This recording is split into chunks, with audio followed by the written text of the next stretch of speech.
Sejam muito bem-vindos ao canal. Afinal, o que somos nós? Assistam agora a segunda parte da entrevista da Açucena, onde ela responde as nossas muitas perguntas. Se você, por acaso, ainda não assistiu a primeira parte, não se preocupe, é só acessar o link que está disponível para você aqui em cima e também na descrição do vídeo. Vai lá, confere a primeira parte e volta aqui para fechar com chave de ouro. Você vai amar. E se gostarem, por favor, deem o like, compartilhem com os amigos, se inscrevam no canal. Isso ajuda e muito a mensagem chegar a mais pessoas. Bom proveito!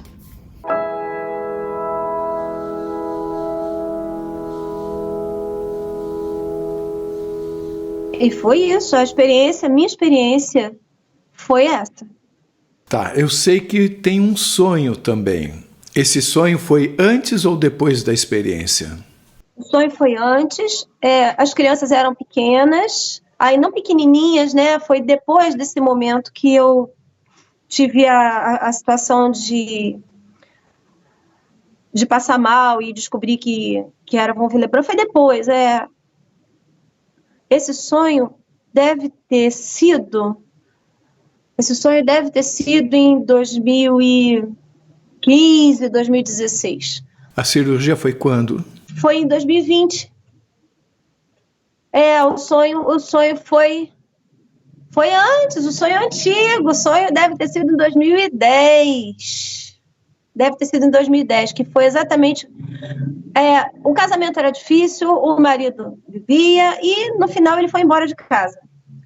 Mas ele foi embora e não ficou bem. Ele teve problemas mentais, ele precisou ser internado, ele não ficou bem. E aí era uma preocupação que eu tinha. Muito embora a gente já não tivesse um relacionamento mais, mas a gente cresceu junto. Fomos crianças juntos, então ele era muito amigo. Ele era realmente a gente se conheceu com 8 anos de idade. Então, eu tinha muita consideração. E aí, eu tive um sonho que eu estava num mar muito revolto, num mar lindo, mas muito revolto. O mar estava muito escuro, um azul muito escuro de tempestade, e eu estava com os meus filhos num barquinho pequenininho. E a gente ia na direção de terra firme. E a terra firme era justamente uma falésia, que é aquela encosta muito íngreme que encontra o mar. A gente chegava bem perto do paredão, e eu não sei como, mas é sonho, né? Em algum momento a gente já estava lá em cima, e eu não estava com as crianças, eu não precisava tomar conta das crianças. Estando lá, estávamos todos seguros, porque era um ambiente de puro amor. Era, assim, um lugar maravilhoso também. E tinha uma grama muito verde, linda, uns jardins muito bonitos, floridos, uns bancos de madeira. E tinha as pessoas andando lá e conversando muito pacificamente. E não parecia um sonho. É muito vívido, sabe? Muito, parece que, olhando assim, parece que é uma lembrança que eu tive. E aí, andando lá, vi as pessoas tinham aves coloridas nos ombros, a interação das pessoas com os animais era uma coisa de se notar, era muito diferente. E aí eu entrei lá, mas eu estava muito preocupada. E aí eu fui caminhando até uma parte, era como se fosse uma ilha. Fui caminhando até uma parte do terreno que era mais alta, uma pequena colinazinha, baixinha, e tinha ali uma capelinha. E eu entrei ali e alguém conversava comigo. Como se fossem instruções, como se fosse, eu não sei te dizer qual era a conversa, e eu não via, era como se daquele ambiente ressoasse instruções para mim, e aí eu entendia que eu não precisava mais voltar de onde eu vim, para a terra firme, ou enfim, sei lá. Eu não precisava mais voltar, eu já tinha resolvido o que eu tinha para resolver, e eu já podia ficar ali com as crianças. Mas eu entendi que o pai dos meus filhos estaria em graves complicações onde ele estava. E ele não conseguiria vir sozinho. E eu teria que voltar lá para pegar ele e trazer de barquinho. E aí eu fiquei muito angustiada de saber que eu ia ter que sair de lá. Mas eu falei, não, eu tenho que ir, eu não posso deixar ele lá. E aí eu abri mão daquilo tudo e voltei. Mas não me vi mais voltando e não me lembro de mais nada. Só fiquei com certeza de que eu saí dali e voltei para buscar ele. Como é que você interpreta esse sonho? Você tinha controle sobre as suas ações, sobre o seu livre-arbítrio durante esse sonho? Era o que as pessoas chamam de sonho lúcido? Eu não sei se isso é um sonho lúcido. Eu chamo de vívido, porque ele parecia muito uma verdade, parecia muito uma realidade acontecendo. Se alguém dissesse para você que lá é a realidade e aqui o sonho, poderia ser? Poderia ser, com certeza. Inclusive, a sensação que eu tenho é de que nós temos vivências paralelas. É essa sensação que me dá, porque aquilo que eu vi quando eu fiz a cirurgia e aquilo que eu passei nesse momento desse sonho não é imaginação. Não tem como, não cabe aquilo ser imaginação. Seriam paralelas, porém conectadas, pelo que você contou? Sou eu mesma tendo a capacidade de vivenciar diversas histórias ao mesmo tempo. Essa é a sensação que dá. A gente está aqui e talvez lá tem mais isso. Talvez estando lá a gente consiga ter noção daqui, mas estando aqui a gente não tem noção de lá. Então seria como vidas paralelas, porém com camadas. De cima você vê embaixo, mas de baixo você não vê em cima, é isso? Se você for colocar dessa forma, claramente. Aqui é limitado. Tá, mas era você nessas duas situações, tanto na EQM quanto nesse sonho vívido ou lúcido, e você tinha a preocupação com seu, então, marido na segunda, mas ele também estava presente na primeira, mesmo que você não se lembrasse dele. Não entendi. Na EQM, você disse que você não se lembrava de ter filhos. Filhos. Na EQM eu já estava separada há 10 anos. Ele já tinha ido embora. Ah, entendi. E eu não lembrava, durante o tempo que eu estava lá, naquela mesa, com aquelas pessoas, eu não tinha lembrança, memória nenhuma. Não, na verdade, eu não pensava em ninguém. Eu só estava ali, eu estava sendo. Ali eu era. Eu já vou falar sobre a EQM, mas eu queria fazer uma última pergunta sobre esse sonho. A descrição que você dá do lugar onde você estava é muito parecida com a descrição que muitos fazem de sua experiência de quase morte. As pessoas, os pássaros caminhando tranquilamente, a grama. Nunca vi falar de uma capela, mas no seu caso teve, mas você recebeu uma instrução ali também. Assim como muitas pessoas recebem uma instrução durante a experiência de quase morte. Você enxerga também essa semelhança com o que outros relatos dizem? Muita. E aí eu quero ressaltar o seguinte, nesse tempo, se o seu canal existia, eu não sabia. Quando eu tive esse sonho, e já tem muitos anos, eu tive esse sonho nos meados entre 2010, que é quando o marido foi embora, e entre 2010 e 2014. Tem muito tempo. Então, eu não tinha essas informações dessas pessoas que têm essas experiências, eu só sonhei isso. Tá, o canal começou em 2017, bem depois. Foi muito bom o sonho, inclusive. Um pouco antes dessa entrevista, você me mandou uma foto que eu vou colocar aqui para as pessoas verem. Você quer explicar sobre essa foto? Essa foto está mostrando uma falésia, que é justamente essa formação rochosa onde o mar encontra com a terra firme, porém não é inclinada a terra, ela é reta, né? E no meu sonho eu vinha de barquinho, o mar no meu sonho estava revolto porque tinha uma tempestade acontecendo e eu chegava ali na beira desse paredão de barquinho com meus filhos. Só para deixar claro, assim, os seus filhos estavam no barco e estavam lá em cima? Não, eles estavam comigo, no barco. No barco, mas eles também estavam lá em cima depois? Quando a gente chegou, a gente só apareceu lá em cima. Carlos, ali, primeiro eu me ocupei de cuidar dos filhos. Ali, assim, era um tesouro que eu tinha para cuidar, eram os filhos. E eu era completamente dona de mim, da minha vontade, era tipo protagonista de filme. Eu estava ali para resolver. E aí eu peguei as crianças e a gente apareceu lá em cima desse lugar, que era como se fosse essa ilha, não sei. E aí, estando lá, eu não vi mais eles. Não vi nenhum nem outro, nenhum dos meus 2 filhos, nem menina nem menino, eu não vi mais ninguém, mas eu sabia que eles estavam bem, porque eles estavam lá. O que queria dizer a voz quando diz que, se não fosse pelo seu marido, conforme ele explicou depois, vocês já podiam ficar aqui? Foi isso que ele falou? Na verdade, foi dito para mim que você já pode ficar. Já está cumprido, você já fez o que você tinha para fazer, não precisa voltar lá. Mas você estava com seus filhos. Eles não estavam comigo lá dentro, porque lá era como se as crianças estivessem livres para ficar à vontade. Eu estava resolvendo coisa séria, coisa de adulto. Eu estava dentro daquele lugar para decidir uma coisa importante.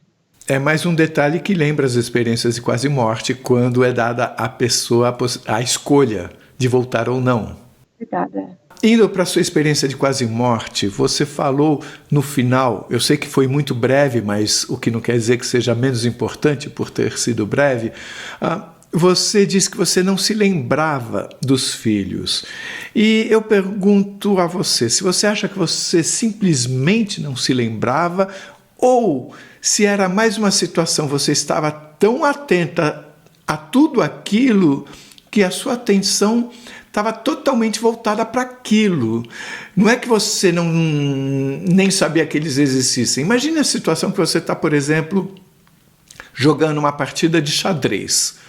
Tá? Você é casada, tem filhos e tudo mais. Naquele momento que você está pensando na jogada que você vai fazer, na próxima jogada, a sua atenção, o seu hiperfoco, como você falou, está voltado para o tabuleiro. Não é que você não tenha filhos, mas naquele momento você não está pensando em filhos, você está pensando totalmente na próxima jogada. Você acha que é mais um esquecimento ou mais fruto de uma atenção total naquilo que você estava vendo? É bem isso, uma atenção total, até porque eu não precisava me preocupar. Estava tudo bem. Quando você fala que estava tudo bem, de uma certa forma, parece que está incluso ali um conhecimento de que você tem filhos, mas eu não preciso me preocupar com eles. Eu tive também, que foi muito interessante, uma sensação, e aí eu não posso te dizer que eu tive, ninguém me deu nenhum conhecimento matemático, nem de nenhuma ciência, não houve nada, não houve entrada, download, coisa alguma. Mas eu tinha a sensação de um conhecimento pleno. Não sei te explicar. Parecia que eu sabia de tudo. De novo eu pergunto, se eu falasse para você que lá é a realidade e aqui é sonho, teria sentido? Às vezes eu penso nisso. Às vezes eu tenho essa sensação. Será que aqui eu estou dormindo e lá é que eu acordo? Você falou de pertencimento, você falou de serenidade, talvez uma palavra como esta. Agora você falou de maior compreensão. Você se sentia parte daquilo? É diferente de pertencer àquilo. É como se você fosse aquilo também? Era como se eu fosse muito amada. Era como se eu fosse muito protegida. E era mais pertencimento mesmo. Eu sentia que era um pertencimento, era uma... Quando eu penso nessa coisa que eu sabia de tudo, eu penso que, como você está dizendo, que talvez eu me sentisse parte de tudo. Porque era uma sensação de conhecimento pleno. Mas também tinha a sensação de pertencimento. Era um ambiente perfeito. O local ou as pessoas eram familiares a você, como se você as conhecesse? Não. A percepção de espaço, você disse que quando você saiu de lá, a coisa foi diminuindo e se afastando. E o que havia em volta, conforme foi se afastando? Porque aquela coisa foi ficando pequena. Só paredes brancas. A mesa oval, as pessoas em volta da mesa, os livros e as paredes brancas. Eu sei que foi muito rápida a sua experiência, mas você falou que elas pareciam ter 50 anos ou mais. Você percebia se tinha a flacidez da pele, como eu tenho, que significa a idade? Por que eu pergunto isso? Porque já num outro relato, a pessoa falou que percebia as pessoas com a idade, porém a pele não mostrava, como mostra aqui, esse envelhecimento, esse crescimento da pele. Você notou alguma coisa nesse sentido? Eu não notei o vício da pele das pessoas, mas eu notei que eram pessoas mais velhas, e eu digo que eram pessoas maduras porque eram pessoas grisalhas. Sobre o que estavam estudando, você diria que você estava estudando a mesma coisa que eles, ou cada um estava estudando a sua coisa, ou você não tem a menor ideia? Não, era a mesma coisa. Nós estávamos ali juntos estudando a mesma coisa. E havia algum líder? Não. Que coisa é essa que vocês estavam estudando? Você faz alguma ideia? Você chutaria algum assunto? Eu acho muito parecido com as reuniões de estudo que a gente faz. A gente faz estudo do Evangelho de Jesus. Tá, mas você acha isso? É uma sensação que você teve lá? Eu acordei com essa impressão. Parecia muito com as reuniões que a gente faz. A voz que você ouviu naquela capela Não tinha uma voz. não era uma voz. Era só a percepção. Não me explicar. Era uma coisa que entrava na minha cabeça, um entendimento. Era um entendimento que vinha daquele ambiente e entrava em mim o entendimento. E esse entrar de entendimento voltou a acontecer em você após a cirurgia? Ou na forma de uma espécie de premonição ou de percepção do sentimento de alguém que se aproxima, por exemplo? O que acontece, e que eu percebi que aconteceu, foi, por exemplo, em momentos mais sérios, por exemplo, a minha filha tem algumas questões de saúde. E aí ela começou a ter umas complicações, e era um dia que não dava para levar ela ao médico, não dava para levar ela ao médico. E ela estava realmente precisando de ajuda. E aí foi muito interessante, porque veio na minha cabeça o nome da doença e o nome do remédio. E eu falei assim, o que você tem é isso, e você precisa desse remédio. Eu comprei e dei o remédio e passou. Do nada veio isso para sua cabeça? Veio do nada, veio mesmo. Muito engraçado, né? Foi exatamente isso. É muito parecido com o negócio do sonho, porque parece uma voz, é uma ideia que vem, não é uma voz. É esse que é o grande lance. Não é uma voz, é uma ideia que entra inteira. A ideia vem inteira. Você falou que a água tinha gosto de sulfato ferroso. Você já conhecia o gosto de sulfato ferroso? Na verdade, foi minha mãe que disse, porque ela tomou água e ela sentiu. Eu mesma não sabia o que era aquilo, mas a minha mãe falou, isso é gosto de ferro, tá na água. Antes da sua cirurgia, você tinha medo de morrer? Muita coisa. De que forma isso mudou ou não mudou? Hoje eu tenho a certeza de que morrendo eu vou ficar bem. Eu tenho essa sensação de que a minha preocupação sobre morrer com relação a mim não é mais o medo do desconhecido do que tem do lado de lá. Do lado de lá, meio que eu já vi, meio que eu já entendi, que é realmente um ambiente de muito amor. A minha preocupação mesmo, eu tenho duas. A maneira como eu vou passar, porque todos passaremos. Então, assim, morrer afogada deve ser terrível, morrer queimado deve ser horrível, eu penso essas coisas. Mas, ou então morrer de uma doença que a pessoa fica muito tempo, né? Eu tive uma tia que ficou anos na cama até morrer, foi horrível. Eu penso, esse medo da morte eu tenho, da agonia até acontecer. E agora, do que tem lá de lá, eu tô tranquila, eu sei que tá tudo bem. Agora, e aí, o outro medo que eu tenho é fazer falta. Porque para quem fica é bem pior do que para quem vai, né? E a gente tem essa sensação de que aqui é maravilhoso, né? Ninguém quer morrer. A pessoa pode estar doente, a pessoa não quer morrer. Mas lá é melhor. Teve a Flávia Silva, que é uma dentista, que foi a primeira pessoa entrevistada pelo canal, que ela disse uma coisa que me chamou bastante atenção. Que quando ela estava lá, ela lembrava do marido dela como alguém que ela não via há 10 anos. Então era uma saudade leve, né? Assim, facilmente suportável. Quando ela voltou, aí voltou junto o apego àquela pessoa, como ela não conseguisse se imaginar longe dele, porque mudou totalmente. Voltou toda uma coisa que ela sente que só existe aqui, nesse mundo da terceira dimensão. Isso faz sentido para você? Lá não tem esse apego. É isso, lá não tem esse apego. Você não precisa. E esse problema da coagulopatia, ele de alguma forma se modificou após a sua experiência de quase morte? De vez em quando, dentro de algum estresse grande, eu apresento algum tipo de mancha roxa pelo corpo, assim, né? Mas não tenho mais nenhum problema. Hoje eu tenho muita saúde, graças a Deus. Você diria que essa experiência de quase morte ela foi causada em você para que você tivesse acesso a algum tipo de conhecimento, ou você considera que foi simplesmente um acaso? Eu desconfio que isso foi sem querer. Porque, veja só, Carlos, eu entendi o que eu entendi.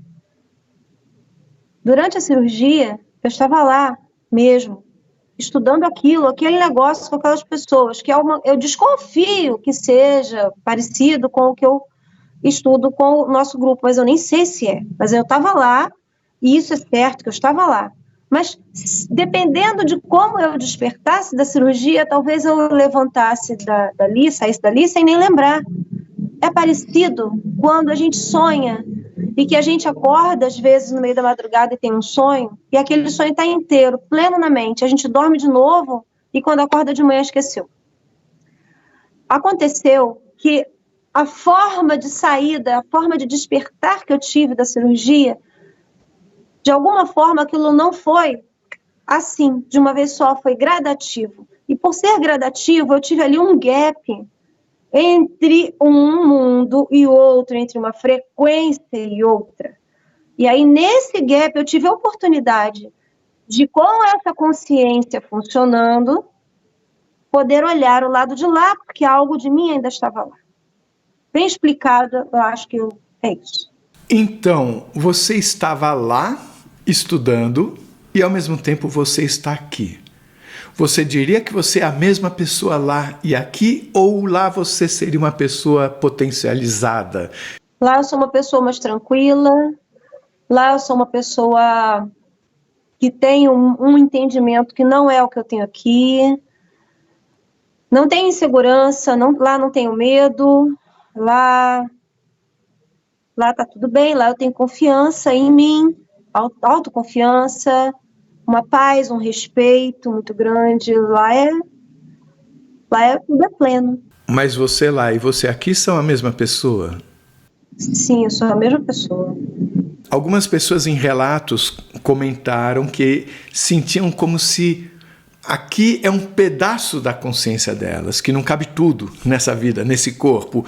E quando elas saem, elas se encontram com o eu de verdade, pleno, inteiro. Isso faz sentido? Faz todo sentido, é exatamente isso que eu estou dizendo. Lá eu sou a mesma pessoa, mas lá eu estou inteira, eu estou plena, com todo conhecimento. Agora, interessante isso que você falou, de se eu era eu mesma ou se podia ser outra personalidade, não sei. Houve um momento da vida que eu precisei fazer uma extração de um dente. E essa coisa do von Willebrand complicou.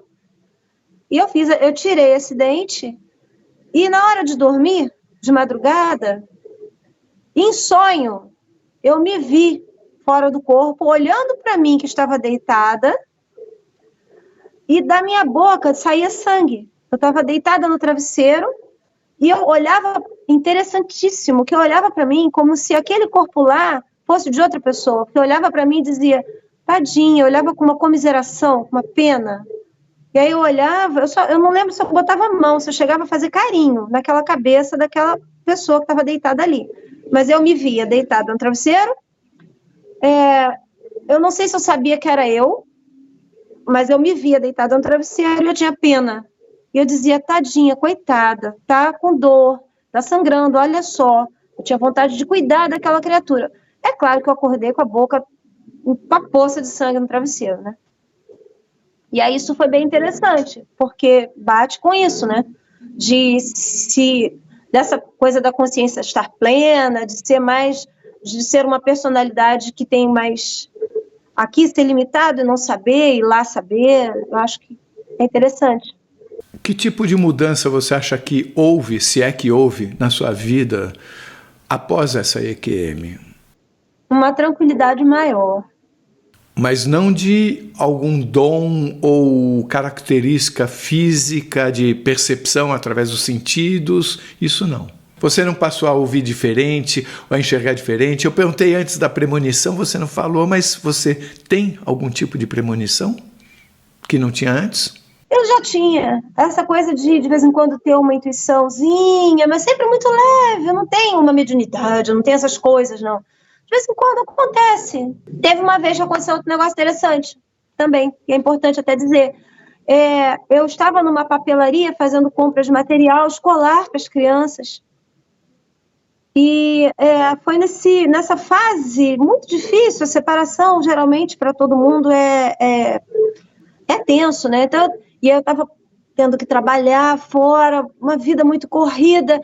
Papelaria em época de retorno escolar, muitas mães, muito movimento, calor, a papelaria cheia, e eu comprando material escolar para as crianças, eles não estavam comigo. E eu estava sozinha na papelaria. E aí, naquele momento, na horinha ali, antes um pouquinho de passar as compras, de pagar, sabe quando você está muito cansado, muito estressado, e de repente parece que você você tem um cansaço e a sua cabeça eu fiquei meio que fora do ar. Aí eu fiquei olhando assim para a parede. Sabe quando você olha para nada? Não sei se já aconteceu com você. O mundo aqui tá pesado, tá difícil, você para e olha para nada. Eu fiquei olhando assim para a parede, para nada. E de repente, a papelaria estava toda como se tivesse pego fogo. As paredes estavam todas queimadas, estava tudo, as madeiras da papelaria quebradas, do telhado, estava tudo como se tivesse pego fogo, assim, tinha acabado aquilo. E eu fiquei impressionada, porque de repente estava daquele jeito, e de repente eu olhei de novo e não estava. Aí eu falei com a moça do caixa, falei, puxa, aqui já pegou fogo alguma vez? E aí ela falou, não, aqui não, mas a loja do Rio, que essa era em Niterói, onde eu estava. Não, mas a nossa loja do Rio pegou fogo, sei lá, semana passada, mês passado. Foi um negócio assim. Essas coisas são como se a gente saísse daqui sem sair, é como se a coisa se interligasse. Uma conexão acontece. E eu não sei te explicar. Você falou no começo da nossa conversa que você gostava desse assunto de disco voador e tudo mais. Ao longo da sua experiência, você fez alguma relação de disco voador ou de seres não humanos com a experiência? Não, eu já tive muitos sonhos, sonhei bastante com discos voadores e naves e tudo, e alguns são tão interessantes que fica parecendo que foi lembrança, é tão engraçado, fica parecendo que foi lembrança, né?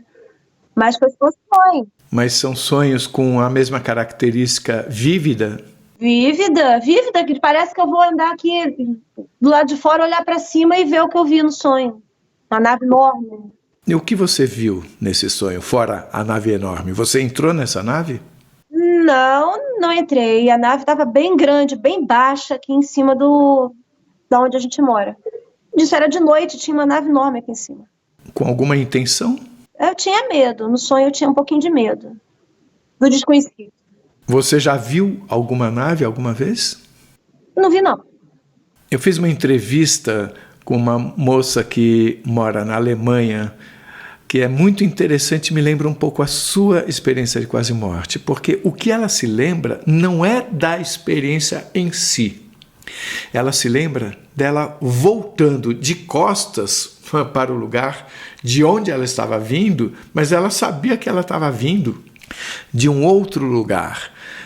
Eu fico muito pensando nas várias possibilidades. Você acha que pode ter sido um acaso isso ter acontecido? Sim, eu acho que pode ser. Tem lógica também. Mas Tem outras lógicas possíveis. Tem lógica também pensar que era importante você se lembrar de alguma forma onde você estava. Porque veja só, qual o sentido de você estar estudando lá e você estar aqui sem saber de lá? Você acha que você não tem nenhuma relação com esse estudo que você estava fazendo lá, estando aqui? Ou você acha que isso de alguma forma se reflete na sua vida aqui? Eu acho que eu estou sempre lá com eles. Como assim? É um lugar, é um ambiente, é um lugar que não me é estranho. Não era uma coisa... Estar lá, Carlos, não era como se fosse uma visita unitária, só uma vez. Parecia rotina. Parecia que eu estava sempre lá. Só que eu lembrei. Você diria que durante a noite você pode estar lá também? Eu acredito que sim. Você já sonhou com esse lugar de novo? Não. E de onde vem então essa sua crença de que sim? Muitas vezes a gente acorda tentando lembrar de alguma coisa e não consegue lembrar de algum sonho. E eu acredito que num desses momentos possa ser alguma coisa como isso. Mas o que me faz achar que eu estava assim, que eu já estive lá, foi o meu comportamento com uma naturalidade muito grande. Não tinha surpresa. Você também estava estudando, certo? Ah, Você se lembra de alguma coisa escrita no livro onde você estava estudando? não. Você se lembra de ter um livro tradicional como os livros daqui, quando você estava lá? Sim, livro tradicional, livro normal, cadeira, mesa, pessoas. Gravidade como aqui? Normal, tudo normal. Não tinha nenhuma luminescência diferente, era só tudo muito claro. Era um ambiente limpo, claro e amplo. E as pessoas muito tranquilas. Elas olhavam para você? Algumas olhavam para mim, outras olhavam para o livro.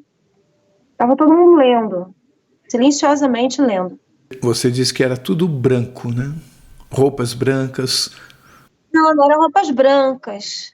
Eram roupas normais, não consigo te definir cores, mas roupas normais. E não era nada muito... Se as roupas eram coloridas, talvez fossem tons claros, tons pastéis, mas não era branco. Branco era a mesa era branca, as paredes eram brancas. Homens e mulheres. Homens e mulheres, senhores e senhoras. Eu sempre pergunto sobre o tempo, mas a sua lembrança é de um trecho muito curto. Mesmo assim, eu vou arriscar e perguntar, de alguma forma o tempo parecia diferente lá?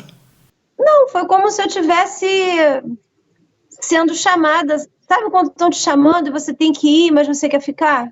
E não dava tempo de eu ficar mais, eu queria ficar, foi normal, o tempo corria da maneira como corre aqui. Eu gostaria agora que você deixasse uma mensagem final para todos nós que vivemos como você, nesse mundo tão complexo, mas que não tivemos essas informações, ou pelo menos não nos lembramos de informações que não sejam daqui. O que você tem a nos dizer para que tenhamos maior sabedoria em viver nesse mundo? A gente não está sozinho, ninguém está sozinho. A gente está sendo tomado conta. A gente não precisa ter medo, porque do lado de lá é melhor do que aqui. E buscar viver serenamente. A gente precisa buscar viver serenamente, com tranquilidade. É difícil, porque aqui a realidade é diferente, a realidade aqui é bruta, mas a gente pode ficar tranquilo, porque no fim vai dar tudo certo.